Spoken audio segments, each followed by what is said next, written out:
Podno wadhi nyime kama duond bura mar Amani National Congress kara ANC ogolo jod bura mai Muhaya Mboko Milemba kaka jagoro margi maduong e romo mane obagi log tich maduong mar duond bura no e bura Nairobi ka. Lemo makamano ne odongo thuolo kalore gi gwelo mar Simon Gikuru kaka jalup jatend migao mar weche mag tudruok gi lony manyasani. Ka oloso bang' gwelo mare Mboko singo mar miyo duond bura mar ANC sura manyien ka achiel gi chako chenro mar ndiko jokanyo manyien e lony manyasani. Bende ne opuoyo riwruok mar Azimio la Umoja kuom chungo ng'anyo margi ka olero ni piny Kenya dwaro kwe kaka yo mar bero chumi mapacho ka.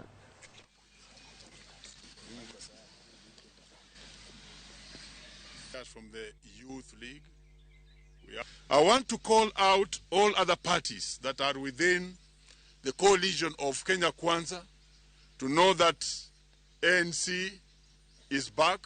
is revamped. It has a new Secretary General, a very seasoned person in terms of issues of organization of parties, and therefore every other time we shall be dealing with each other, we shall need to deal with each other with a lot of respect, consultation, and understanding, so that we may strengthen our Kenya Kwanza as we strengthen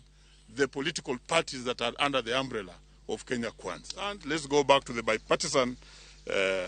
talks which are going on, and we shall input, and I want to ask all the parties